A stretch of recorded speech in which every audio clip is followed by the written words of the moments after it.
Award winner. He is a personal mentor to several professional athletes, and his new memoir, Unashamed, is in stores now. Hip-hop artist Lecrae in the house. Thank you so much for being here. It's a pleasure. Glad to be here. Welcome. We're so happy to have you. So tell us about this new memoir. What's the message in your book, Unashamed? Well, Unashamed is really, it's kind of a memoir of seeing somebody, come through my circumstances of fatherlessness and wrestling with identity and who I wanted to be and who I should be, finding myself grounded on this journey that led to spiritual awakening. But then a lot of people say, oh, well, now the story's all good, you're happy. But truthfully, there was a lot more damage after that awakening that I really had to come to grips with. And so now being unashamed is really is me exposing myself and saying, man, here's my flaws, here's my scars. I'm gonna lay them all out, and maybe you'll find some healing looking at my scars. So that's kind of the story of the trials and tribulations of Lecrae, in a sense. Steve Nate? I'm kind of listen, I'm speaking facetiously, obviously, because none of us are perfect, but I'm kind of wondering what trials and tribulations that you've gone through, because, I mean, my goodness, gospel and, Christian album and what have you. You grew up, idolizing Tupac and Ice Cube, but somehow you're in this genre. How did all of that come about? How did that transformation, assuming there was a transformation, take place? When and where, and when and why? Yeah, I would say we're all in transition, just constantly, and for me, just growing up a product of hip hop and a product of hip hop culture, those are my primary influences. And so it wasn't as if I just kind of, I didn't grow up in church or anything like that. And as far as genres are concerned, man, I love hip hop. I love the culture of it. It's just that, around 19 years old, I found myself on a college campus, and I was around Christians who looked like me, they dressed like me, they talked like me, and it was kind of off-putting. I didn't know what to do with that, but they loved me, they mentored me, they embraced me, and really, man, opened me up to understand who I was and who I was created to be, and understand that God made me with purpose and with reason, and man, that really began to broaden my horizons. And the trials and tribulations, I got a laundry list. And so a lot of people would assume, oh, you're a Christian, you're good, you're clean, you're perfect. But truthfully, I'm backstory of a lot of abuse, molestation, made a lot of terrible decisions in my life. And still, even through it all, God has sustained me, held me down, and allowed me to, continue to thrive and keep pushing. So if I may say so, over the years, I've checked out a number of Christian rappers, and they've never been very good. Yeah. And you are gifted. Yeah. And to me, Gravity was breakthrough, Oh, wow. and Tell the World is still my favorite off that album, because you are speaking to people and reaching people with your God-given talent, because it's extreme. Yeah. So obviously, your lyrics by rap standards are clean. Yeah. What, if any, impact have you had on other rappers cleaning up their lyrics? Well, what I always wanted to do was be authentic, and hip hop is a culture that was created from disenfranchised and marginalized communities in New York, and there was a lot of social and science to hip hop. It was angry and aggressive because of the circumstances that in society that pushed down on it. And for me, I wanted to inject the spiritual. There's a lot of social, a lot of scientific, but I wanted to bring the spiritual piece. There's Ray Charles, Aretha Franklin, all this soul music that embodied all this stuff, but in hip hop it was kind of absent. And so there's a lot of anger and a lot of pain, and not a lot of people bringing healing and bringing encouragement and saying, listen, you can be more than what you are. You can do more than what people say you can do. And I just want to be a voice of substance and healing. So when I put my arm around some of these guys, in the industry, I'm encouraging them. I'm telling them, man, you're talented. We can use that for far more than just degrading and all the other stuff that we use our music for. Anybody listen? Oh yeah, absolutely, and people respect it, man. I got good relationships with people, all throughout the hip hop industry and the music industry, and so people respect it. Yeah. That's where I was going. I wanted to know if they listened, but I wanted to get specific. The athlete compared to the hip hop artist.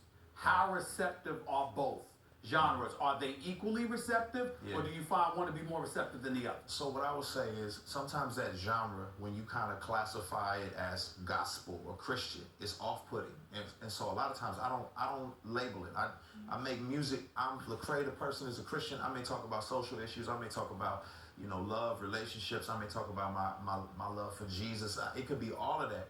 But I remember I was at a practice for the Kings one time, and one of the coaches introduced me. He was like, "Hey guys, we got a gospel rapper here. He got some CDs for y'all." And all the players were like, "Nah, I'm good, man. I'm good." And I actually write about that in the book, because that kind of adjective is some people look at it like, well, the music's gonna be terrible, or it's gonna be corny, or you're not gonna be speaking about anything relevant. I can't relate to you. But what's happened over time is people have recognized, oh man, he's talking about real stuff. Like, the music is dope. He's talking about real stuff.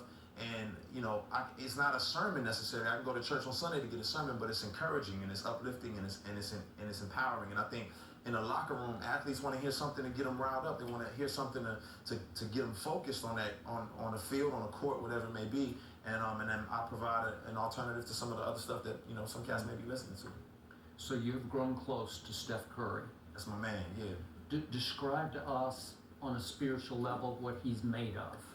Man, Steph is he's solid through and through. I mean, it's not just just tongue in cheek with him.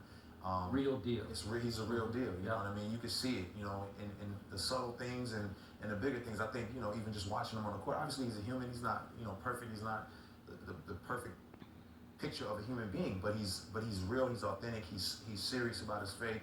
He's humble. He's a good father. He's a husband. He's a role model.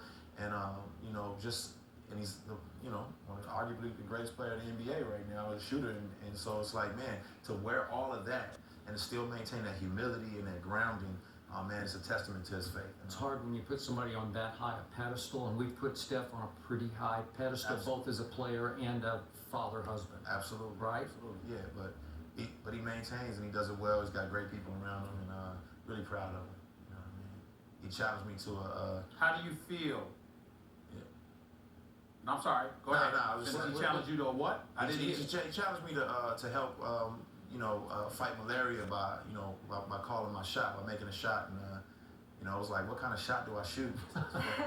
With Steph, challenging me in this particular situation. And we sat and deliberated it, and I just kind of just went for a one-hand three-point shot. It was the best I could do. And of course I hit it. Oh, of course you hit it. Okay. Yeah. All right. Go ahead, Stephen A.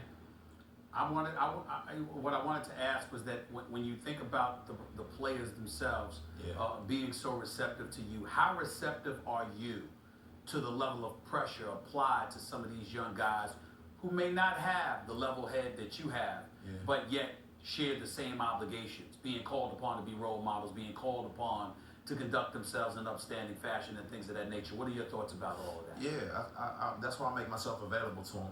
First of all, I know it's extremely hard for them to trust anybody. They got everybody pushing at them, pulling at them, grabbing at them. And for me, it's really been making sure that they understand that I see them as a person, as a human, as a whole person. Like, I know what you do on the field, on the court, but you're a whole person, and that's how I want to look at you. Every player needs a multitude of different coaches. You got to have your strength and conditioning coach. You may have a shooting coach, whatever it may be. And I just look at myself as trying to offer a different kind of coaching. You know what I mean? So it may be spiritual, mental, emotional coaching that maybe I can bring to the table. And at the end of the day, man, just a friend that can understand what it's like to be in the limelight, to understand what it's like to have all the pressures on you. But to still maintain your integrity, to still maintain your focus, to still go out there and do a good job, and man, I just like to be available for guys in that way. You've led some chapel studies over the last few years, some pregame Bible studies, if you will, both NBA, NFL also. Yeah. How receptive have the managements of the teams been to you? Because in my past, I've known a lot of chaplains, and sometimes there's a little pushback, like that's a little too much, a little too close for comfort to us. We want to keep it a little more open in our locker room. Yeah, it's just different from team to team. It's just different from team to team. Everybody's been really good and really open. And a lot of great relationships have developed because of that. I remember going into the pre-Super Bowl game when the Ravens were playing, and that was just a very spiritual place. You know what I mean? It was like they didn't need me in the room. Yeah, right. It was just I didn't need me in the room, but a lot of teams have been really receptive, and it's been good for me. It's been good for me to just I think they realize that I see them as real people. You know what I mean? I made some crazy, one crazy situation. I remember doing the chapel for for the Giants, and I was in a room and I was like, yo, I need a volunteer. My man right here, get up here. What's your name? And he was like, Eli. I was like, yeah, of course it is. My but it's just it's a good place where people can realize, man, I'm just here as a real guy to help you out in any way I can. You know, I'm not here for autographs. I'm not here to talk about any of the other stuff than all the glitz and the glam and the fame and the glory stuff. I'm just here on some real stuff. You got real issues. You got a mom. You got a baby moms. You got all kind of other stuff going on. I'm here for you. You know what I mean? Lecrae, we talk about other people being open to you. Thank you for being open and sharing your past and bringing this message of healing and Thank hope. you. You're a light, and this is beautiful, and it's an honor to have you here with us. So The honor's mine. keep doing your thing. Man, keep it up. God bless you. We're rooting for you. Appreciate it. Thank you so much. Yeah. Well, All more the best first to you, take bro. after the break. Stay here.